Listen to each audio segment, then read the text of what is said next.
तो इस optical isomerism में जो आज का हमारा टॉपिक है उसमें प्लेन, सबसे पहले हम बात करेंगे प्लेन पोलराइज्ड लाइट की, कि प्लेन पोलराइज्ड लाइट जो है वो क्या होती है और किस तरीके से काम करती है।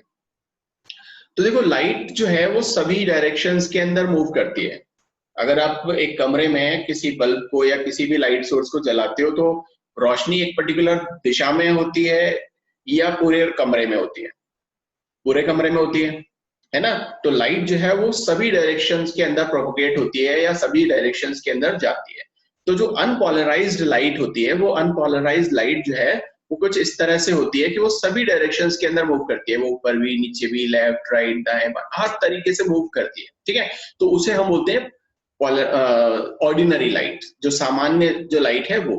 अच्छा, प्लेन पोलराइज्ड लाइट क्या है? प्लेन मतलब समतल, और पोलराइज्ड का मतलब ध्रुवित, कि उस सर सर इसे ऑप्टिकल एक्टिविटी भी तो कहते हैं। ऑप्टिकल एक्टिविटी अलग होती है। ऑप्टिकल एक्टिविटी होती है कि प्लेन पोलराइज्ड लाइट के प्रति किसी कंपाउंड का जो व्यवहार है वो अगर पॉजिटिव है या निगेटिव है, मतलब कि वो उस प्लेन पोलराइज्ड लाइट को किसी ना किसी तरीके से दाएं बाएं घुमा देता है, तो वो ऑप्टिकल एक्टिव कंपाउंड कहलाता है, और वो घटना जो है वो ऑप्टिकल एक्टिविटी कहलाती है। ठीक है, अभी जो हम बात कर रहे हैं वो है सिर्फ प्लेन पोलराइज्ड लाइट या समतल ध्रुवित प्रकाश किसे कहते हैं। तो समतल समतल ये जो मैंने आपको बताया समतल ध्रुवित प्रकाश, तो वो ये है कि भाई जो ऑर्डिनरी लाइट है वो सभी डायरेक्शंस में मूव करती है। ठीक है, जिस तरह से आपको यहाँ पर ये जो डायग्राम, ये जो दिख रहा है कि सभी डायरेक्शंस के अंदर जाएगी। लेकिन अगर आप इस ऑर्डिनरी लाइट को किसी तरह से ऐसा कर दो कि ये सिर्फ एक ही डायरेक्शन में मूव करने लगे या प्रोपोगेट होने लगे, तो उसे हम बोलेंगे प्लेन पोलराइज्ड लाइट। वो केवल पैरेलल प्लेन्स के अंदर क्या करेगी? प्रोपोगेट करेगी, और वो प्लेन कुछ इस तरह से। अब आप यहां पर देख रहे हो ये जो लाइट जो मूव कर रही है, ये लाइट मूव कर रही है सिर्फ एक डायरेक्शन में, इस तरीके से। ठीक है, अब ये लाइट जो है एक्चुअली अगर हम देखें तो लाइट ऐसे सीधी मूव नहीं करती। लाइट कैसे मूव करती है? इस तरीके से, गोल गोल गोल गोल, स्पाइरल मूव। अब वो जब हम इस ऑर्डिनरी लाइट को किसी निकोल प्रिज्म के थ्रू पास करते हैं, तो ये जो लाइट जो है वो सभी डायरेक्शंस में ना मूव करके एक डायरेक्शन के अंदर प्रोपोगेट होना शुरू हो जाती है सर्कुलर मोशन में। अब या तो वो सर्कुलर मोशन ऐसा हो सकता है कि वो क्लॉकवाइज ऐसे मूव करके सामने की तरफ आगे ऐसे मूव करे, या फिर वो एंटी क्लॉकवाइज घूमता हुआ और आगे बढ़ सकता है। तो जैसे कि यहाँ पर आप यहाँ देख रहे हो कि ये वाली जो लाइट है ये आपका राइट सर्कुलरी पोलराइज्ड लाइट है, कि राइट डायरेक्शन के अंदर इस तरह से क्लॉकवाइज डायरेक्शन के अंदर रोटेट होता हुआ और फिर सर्कुलर मोशन करता हुआ और प्रोपगेट हो रहा है। जबकि ये वाला जो लाइट है ये आपका लेफ्ट डायरेक्शन के अंदर या एंटी क्लॉकवाइज डायरेक्शन के अंदर मूव करता हुआ आगे रोटेट हो रहा है, जिसको आप इस तरीके से कह सकते हो कि ये आपकी प्लेन पोलराइज्ड लाइट है, जब दोनों से ही मिलके बनी हुई है, चाहे वो क्लॉकवाइज घूमता हुआ आगे जा रहा हो या एंटी क्लॉकवाइज घूमता हुआ जा रहा हो। अगर कोई इस तरह की लाइट जो या तो लेफ्ट सर्कुलरी मोशन के अंदर मूव कर रही हो या लेफ्ट सर्कुलरी मोशन के अंदर मूव कर रही हो, अगर वो किसी कंपाउंड से पास होती है और वो उसके प्रति कोई व्यवहार करता है, तो उस तरह के कंपाउंड को हम ऑप्टिकल आइसोमर्स कहते हैं, जिनको हम एनाइशियोमर्स भी कहते हैं, है ना? इसको हम आगे थोड़ा सा हम बात करेंगे। तो प्लेन पोलराइज्ड लाइट जो है वो क्या है? एक वेक्टर क्वांटिटी है। वेक्टर क्वांटिटी आप समझते ही हो कि जो डायरेक्शन पे भी डिपेंड करता है और क्वांटिटी पे भी डिपेंड करता है। तो यहाँ इस वाले डायग्राम से आपको और इजीली समझ में आएगा कि प्लेन पोलराइज्ड लाइट क्या होती है। कि ये आपका ये बल्ब है और इस बल्ब से एक जो लाइट मूव कर रही है वो ऐसी मूव कर रही है जो सभी डायरेक्शंस के अंदर जा रही है। तो ये नॉर्मल लाइट है, आपकी ऑर्डिनरी लाइट। जब ये यहाँ से पास होती है और इस पोलराइजर से पास होगी, ये पोलराइजर क्या करेगा? पोलराइजर का काम ही वही होता है कि लाइट को पोलराइज करना, कि वो जो सभी डायरेक्शंस के अंदर ये मूव हो रही थी उसको एक डायरेक्शन में लेकर के आना। और जब इस निकोल प्रिज्म पोलराइजर से जब ये पास हो जाती है, तो आप देखोगे कि सिर्फ अब एक ही डायरेक्शन के अंदर ही मूव कर रही है, ऊपर नीचे ऊपर नीचे ऊपर नीचे, इसी तरह से दिख रही है ना ये। अब ये जो लाइट है ये क्या है? प्लेन पोलराइज्ड लाइट है, जो सिर्फ और सिर्फ एक डायरेक्शन के अंदर मूव कर रही है आपकी। ठीक बात? क्लियर है? आगे समझ में? आगे चले? ओके। ये पोलैरिमीटर है। पोलैरिमीटर मैंने आपको कल भी बताया था कि एक ऐसा इंस्ट्रूमेंट जो किसी सब्सटेंस की ऑप्टिकल एक्टिविटी को नापने के लिए काम में लिया जाता है, कि वो ये देखता है कि जब भी हम किसी पोलराइज्ड लाइट को किसी कंपाउंड से पास करते हैं तो वो जो कंपाउंड है वो उस लाइट के प्रति किस तरह का बिहेव करेगा, किस तरह का बिहेवियर करेगा, कि वो उसको राइट डायरेक्शन में घुमाएगा या लेफ्ट डायरेक्शन में घुमाएगा या नहीं घुमाएगा। तो इस बात का पता लगाने के लिए हम क्या करेंगे, एक पोलैरिमीटर का इस्तेमाल करेंगे। तो ये कुछ पोलैरिमीटर का एक डायग्राम है कि यहाँ ये जो लाइट सोर्स है, इस लाइट सोर्स से लाइट पास होती है, यहाँ इस निकोल प्रिज्म पोलराइजर से पास हो जाएगी। तो ये आप ये देखोगे यहाँ तो सभी डायरेक्शंस में निकल रही है। ये पोलराइज्ड लाइट सिर्फ एक डायरेक्शन के अंदर प्रोपगेट हो रही है, और यहाँ ये सैंपल सेल रखा होता है। ये सैंपल सेल के अंदर वो कंपाउंड भरा हुआ होता है, जिस कंपाउंड का आपको पता करना है कि वो ऑप्टिकली एक्टिव कंपाउंड है या ऑप्टिकल एक्टिव कंपाउंड नहीं है। इस बात का आपको पता करने के लिए तो ये सैंपल ट्यूब में हम उस कंपाउंड को फिल कर देते हैं, और ये लाइट इस कंपाउंड से जब पास होती है तो जैसा भी उसका नेचर है, वो जैसा भी वो कंपाउंड होगा, तो आप देखोगे कि ये जो लाइट है ये इस समय ऊपर से नीचे की तरफ प्रोपोगेट हो रही है, और जब ये इससे पास होगी तो आप ये देखोगे कि ये इस तरीके से इसकी डायरेक्शन हो गई। तो इसका मतलब क्या हुआ कि ये जो लाइट स्ट्रेट थी ये राइट डायरेक्शन में मूव हो गई। राइट डायरेक्शन में मूव हो गई, इसका मतलब क्या हुआ कि ये क्लॉकवाइज डायरेक्शन के अंदर रोटेट हो गई। और उसके बाद में ये डिटेक्टर लगा होता है, एनालाइजर लगा होता है, जिससे हम ये देख लेते हैं कि वो कितना डायरेक्शन में घूमी है। तो ये यहां से, और ये आपको पता लग जाएगा कि ये कितना डिग्री एंगल जो है वो इसने इसको रोटेट किया है। जो प्लेन पोलराइज्ड लाइट है वो उस कंपाउंड की वजह से कितना डिग्री रोटेट हुई है, जिसे हम स्पेसिफिक रोटेशन बोलते हैं, जिसे हम अभी आगे देखेंगे कि स्पेसिफिक रोटेशन क्या होता है। कि जितना भी डायरेक्शन कोई भी कंपाउंड प्लेन पोलराइज्ड लाइट को मूव कर देता है या रोटेट कर देता है, वो हमारा स्पेसिफिक रोटेशन होता है। तो पोलैरिमीटर आपको समझ में आया कि पोलैरिमीटर क्या होता है।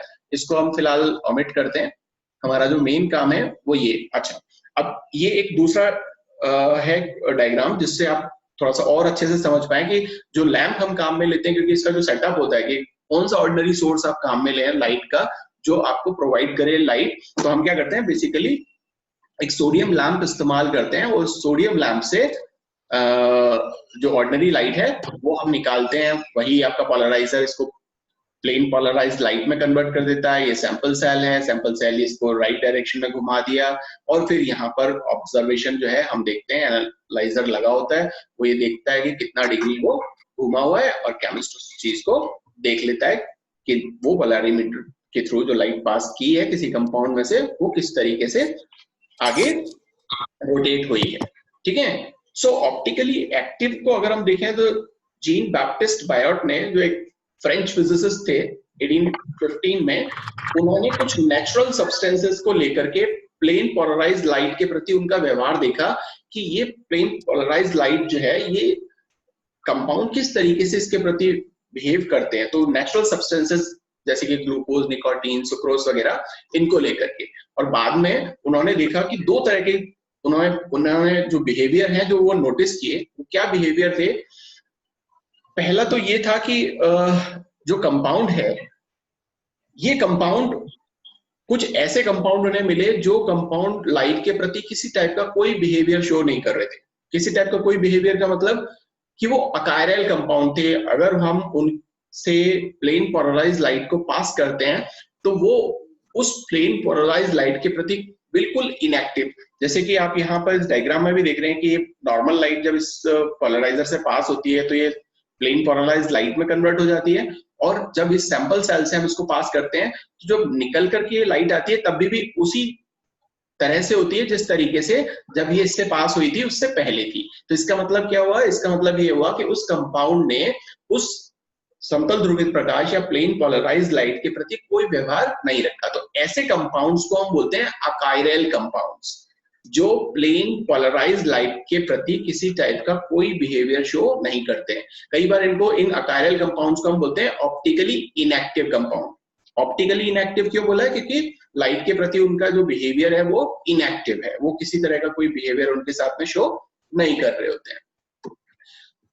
अगर आप कुछ और कंपाउंड्स को जब उन्होंने स्टडी किया तो उन्होंने देखा कि जब हम इस ऑर्डिनरी लाइट को यहाँ पास कर रहे हैं, ये पोलराइजर से पास हो रही है और यहाँ पर ये लाइट प्लेन पोलराइज लाइट मिल रही है, और जब इस सैंपल सेल से निकलती है तो धीरे धीरे क्या होता है कि ये जो पोलराइज लाइट है ये धीरे धीरे रोटेट होना शुरू हो जाती है, और आप इस यहाँ देख रहे हो कि धीरे धीरे रोटेट होना शुरू हुई और एक पर्टिकुलर पर डायरेक्शन पर जाकर के या रुक जाती है, या एक पर्टिकुलर एंगल पर जाकर के रुक जाती है।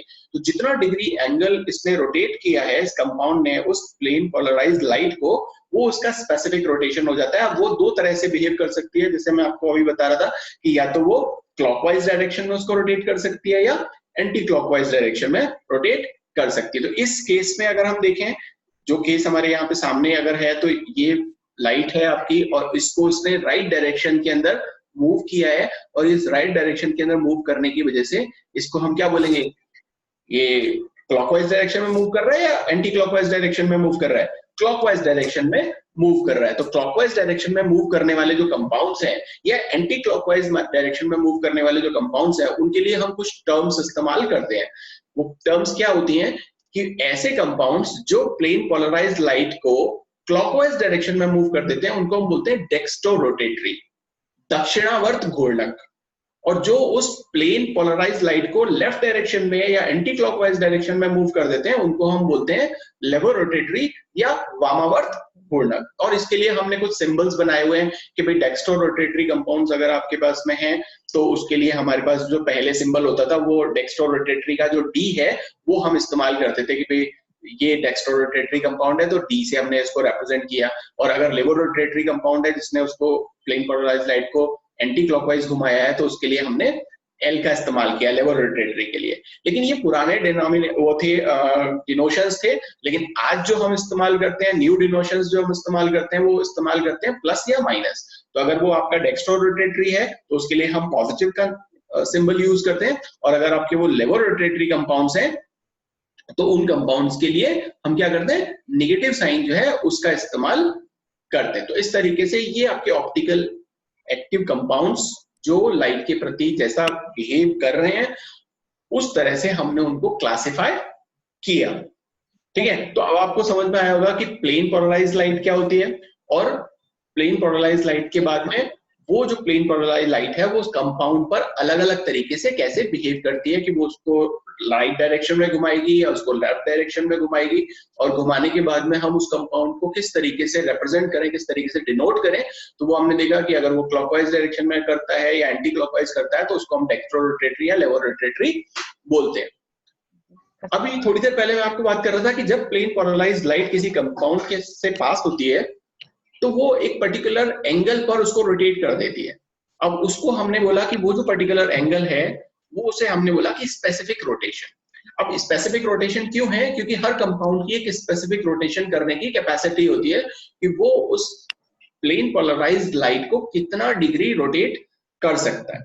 और इसको निकालने के लिए हम करते क्या है, इसको निकालने के लिए हम को जो चीजें चाहिए, बायोट ने एक लॉ दिया और उसके अकॉर्डिंग है क्या कि एक प्योर सैंपल लेते हैं, सैंपल के अंदर अगर इम्प्योरिटी अगर होगी तो जो दूसरा कंपाउंड इम्प्योर कंपाउंड उसमें है वो भी कुछ ना कुछ लाइट के प्रति अपना बिहेव शो करेगा, और जिससे हमें उस कंपाउंड का जो स्पेसिफिक रोटेशन है वो ठीक से नहीं मिलेगा।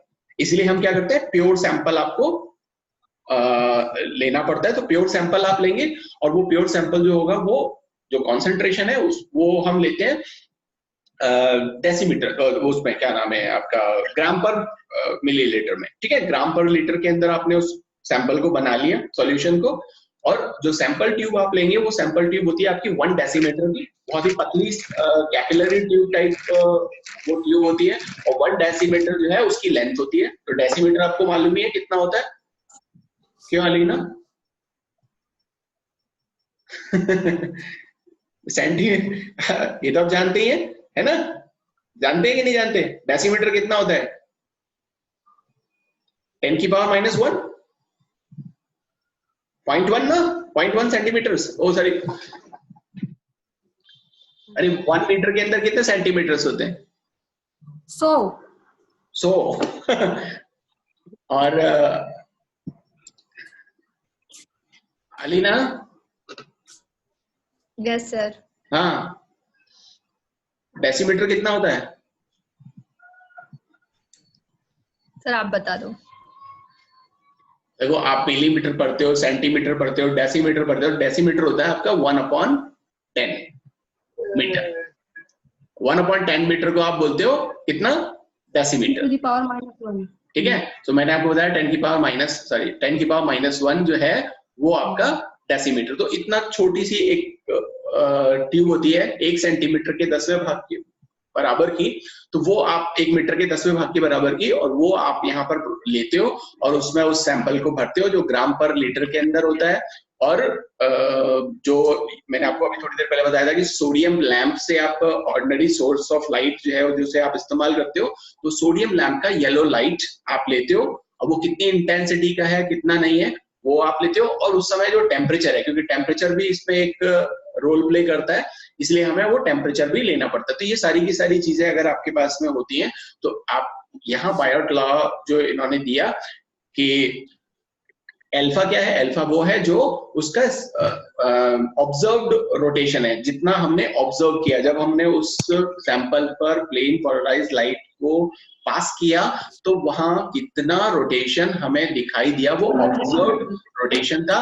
और उसमें अगर हम उसकी कॉन्सेंट्रेशन और लेंथ की, कॉन्सेंट्रेशन इसलिए क्योंकि जितना ज्यादा कॉन्सेंट्रेटेड कंपाउंड होगा उतना ही ज्यादा मॉलिक्यूल किसी कंपाउंड के उस सैंपल ट्यूब में प्रेजेंट होंगे, और जितने ज्यादा कंपाउंड्स उस सैंपल ट्यूब में प्रेजेंट होंगे वो उस लाइट के प्रति बिहेवियर को चेंज कर देंगे। और लेंथ इसलिए ली हुई है क्योंकि लेंथ जितना ज्यादा लंबे समय तक वो लाइट उस कंपाउंड के कांटेक्ट में रहेगी उतना उसको इफेक्ट करेगी। तो हम इस ऑब्जर्व्ड जो रोटेशन है इसमें अगर हम उसकी कॉन्सेंट्रेशन और उसकी लेंथ को अगर हम डिवाइड कर दें एक पर्टिकुलर टेम्परेचर और एक पर्टिकुलर जो हमारे पास में येलो लाइट की जो इंटेंसिटी है को, वो हम करके और ये स्पेसिफिक रोटेशन हम ले सकते हैं। और स्पेसिफिक रोटेशन जो है वो कैलकुलेटेड फॉर्म में होता है और आपकी फिजिकल क्वांटिटी है जो किसी भी कंपाउंड की ऑप्टिकली एक्टिवनेस को रिप्रेजेंट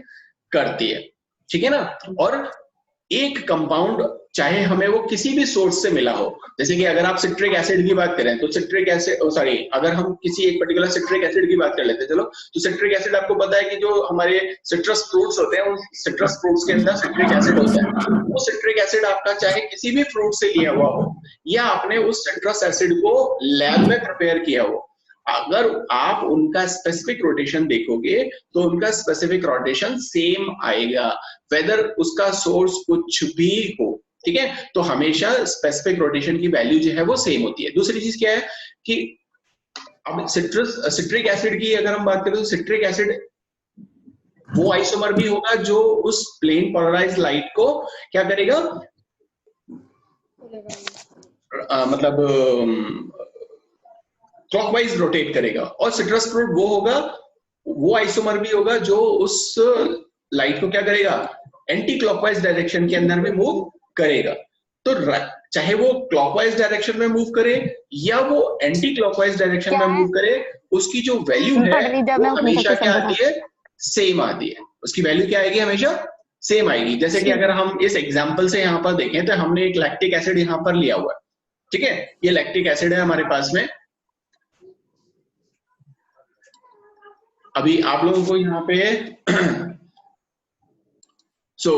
यहाँ पर लैक्टिक एसिड की अगर हम बात करें तो लैक्टिक एसिड देखिए, ये जो लैक्टिक एसिड है ये हमारे पास में है डेक्स्ट्रोरोटेटरी, और ये जो लैक्टिक एसिड है ये है हमारा लेवोरोटेटरी। तो डेक्स्ट्रोरोटेटरी और लेवोरोटेटरी की जो स्पेसिफिक डायरेक्शन है वो आप देखोगे, लेवोरोटेटरी का मतलब है लेफ्ट डायरेक्शन में, एंटी क्लॉकवाइज डायरेक्शन में मूव करना, और उस पर हम सिंबल माइनस का यूज करते हैं। और जब हम उसको देखते हैं कि वो क्लॉकवाइज डायरेक्शन में मूव करता है तो हम सिंबल जो है वो प्लस का यूज करते हैं। लेकिन जो वैल्यू है 2.6 डिग्री और यहाँ पर लेवोरोटेटरी की भी 2.6 डिग्री, तो हमारे पास में जो भी ऑप्टिकली एक्टिव कंपाउंड होता है, चाहे वो डेक्स्ट्रोरोटेटरी आइसोमर हो चाहे वो लेवोरोटेटरी आइसोमर हो, इनकी जो स्पेसिफिक रोटेशन की जो वैल्यू है वो हमेशा क्या आती है, सेम आती है। आगे सिर्फ उसकी डायरेक्शन बदल जाती है कि वो उसको लेफ्ट में करेगा या राइट में करेगा, वो बदल जाएगा, बाकी उसकी जो वैल्यू है वो क्या रहेगी, सेम। जैसे कि इस केस में आप देख रहे हो कि 2.6 उसकी वैल्यू रहती है। या फिर जैसे कि अगर हमने यहाँ पर लिमोनिन लिया हुआ है, तो ये लिमोनिन जो है वो आपका लेवोरोटेटरी है, ये आपका डेक्स्ट्रोरोटेटरी है, और यहाँ लेवोरोटेटरी होने की वजह से -123 है, और ये डेक्स्ट्रोरोटेटरी होने की वजह से +123 है। दोनों की वैल्यू क्या है? दोनों की वैल्यू एग्जैक्टली सेम है, सिर्फ डायरेक्शन क्या हो गई है? चेंज हो गई है। ठीक है, क्लियर? अब कुछ ये कंपाउंड्स हैं जिनकी स्पेसिफिक रोटेशन यहाँ पर मेंशन की गई है, तो वो आप एक बार देख लेना। हम थोड़ा सा और आगे चलते हैं और हम बात करते हैं एनाइंशोमर्स की। तो जैसे मैं अभी थोड़ी देर पहले आपको बता रहा था और कल हमने बात करी थी कि ऑप्टिकली एक्टिव कंपाउंड्स या कायरल कंपाउंड्स, या हमने और क्या बात की थी? हमने बात की थी असिमेट्रिक सेंटर, असिमेट्रिक कार्बन। तो उसमें हमने एक टर्म इस्तेमाल हम कर रहे थे कि नॉन सुपर इम्पोजिबिलिटी और मिरर इमेजेस, उस तरह से हम एक टर्म इस्तेमाल कर रहे थे। तो वहां जो इस्तेमाल की गई टर्म्स थी उसे हम आज अगर हम अप्लाई करें तो हम वहां क्या देख रहे हैं कि प्लेन पोलराइज्ड लाइट के प्रति किसी भी कंपाउंड का जो बिहेवियर है, वो बिहेवियर ये बताता है कि वो ऑप्टिकली एक्टिव है या नहीं। ठीक है, और एनाइंशोमर्स क्या होते हैं? एनाइंशोमर्स वो होते हैं जो एक दूसरे की मिरर इमेजेस होते हैं, बट एक दूसरे के ऊपर हम उसको सुपर इम्पोज नहीं कर सकते। जैसा कि कल हमने बात की थी कि हमारा जो लेफ्ट हैंड है, वो लेफ्ट हैंड अगर हम मिरर में अगर आप देखोगे तो वो इस तरह से राइट हैंड की तरह दिखता है। अगर मैं मिरर को इस तरीके से यहाँ बीच में लगाऊं, तो जब इसको इस तरीके से मैं लूंगा तो ये जो लेफ्ट हैंड है ये इस राइट हैंड की तरह दिखाई देगा। तो ये जो लेफ्ट हैंड है ये आप मानो कि ये लेवोरोटेटरी कंपाउंड है, ये जो राइट हैंड है इसे आप मानो कि ये कैसा है? डेक्स्ट्रोरोटेटरी कंपाउंड है। और ये दोनों कंपाउंड एक दूसरे की मिरर इमेजेस हैं, बट हम अगर इसको सुपर इम्पोज करना चाहें तो ये एक दूसरे के ऊपर सुपर इम्पोज नहीं हो सकते। तो ऐसे आइसोमर्स जो मिरर इमेजेस होते हैं बट एक दूसरे के ऊपर सुपर इम्पोज नहीं हो सकते, उन्हें हम बोलते हैं ऑप्टिकल आइसोमर्स या एनाइंशियोमर्स। ये इसकी टर्म जो हमारी मॉडर्न टर्म है वो एनाइंशियोमर्स है, तो वो हम याद रखेंगे। पहले हम ऑप्टिकल आइसोमर्स इस्तेमाल करते थे, लेकिन आज हम क्या करते हैं? एनाइंशियोमर टर्म जो है वो इस्तेमाल करते हैं। ठीक है, तो सबसे पहले पाश्चर ने इसको कुछ क्रिस्टल्स के ऊपर स्टडी किया था, और फिर उसने बताया था कि जो क्रिस्टल्स हैं वो क्रिस्टल एक जैसे नहीं होते, वो उनके क्रिस्टल की थोड़ी सी जो अरेंजमेंट ऑफ एटम है वो डिफरेंट होती है, जिसकी वजह से उसका जो स्ट्रक्चर है वो स्ट्रक्चर तो क्या है एक्चुअली 3 डायमेंशनल जो उसका अरेंजमेंट है एटम्स का वो डिफरेंट हो जाता है।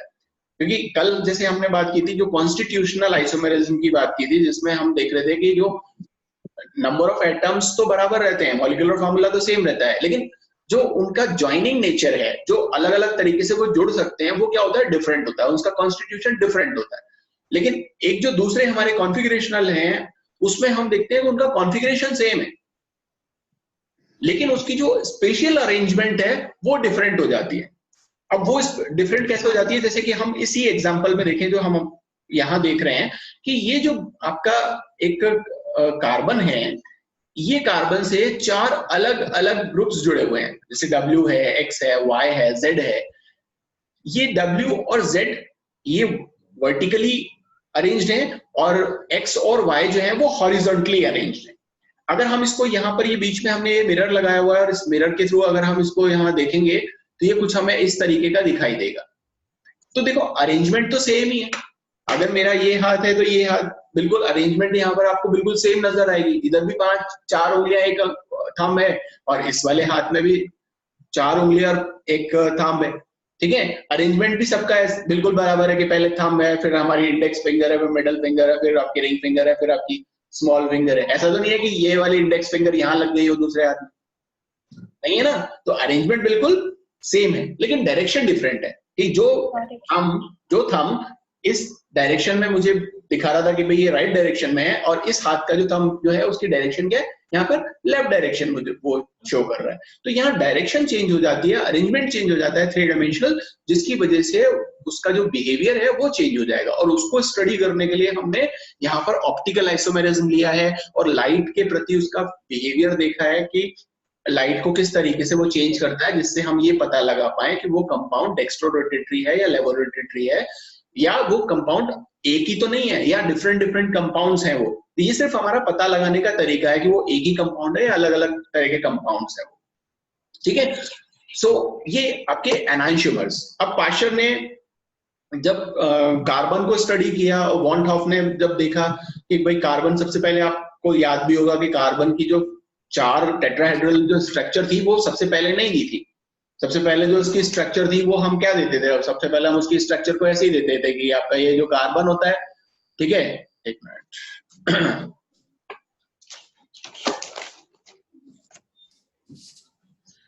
कि ये आपका कार्बन होता है और ये इसकी जो चारों संयोजकताएं जो हैं वो यहाँ पर प्रेजेंट होती है, जिसको आप हाइड्रोजन से भी सैचुरेट कर सकते हो। और एक तरह का स्ट्रक्चर कैसा है, ये प्लानर स्ट्रक्चर है, लेकिन ये सबसे पहले दिया था। लेकिन बाद में जब वॉन हॉफ ने उसको स्टडी किया और देखा कि ये प्लानर नहीं है, कार्बन का जो स्ट्रक्चर है मीथेन में वो प्लानर नहीं है बल्कि वो टेट्राहेड्रल है।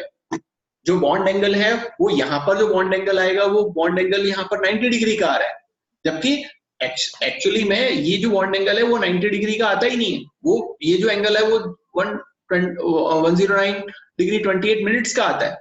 तो इस तरीके से जब वॉन हॉफ ने उसको स्टडी किया और टेट्राहेड्रल ज्योमेट्री दी, तो फिर बाद में इसको मतलब जब और स्टडी किया गया तो उन्होंने देखा कि ये जो टेट्राहेड्रल ज्योमेट्री वाले जो कंपाउंड्स हैं ये मिरर इमेजेस शो करते हैं।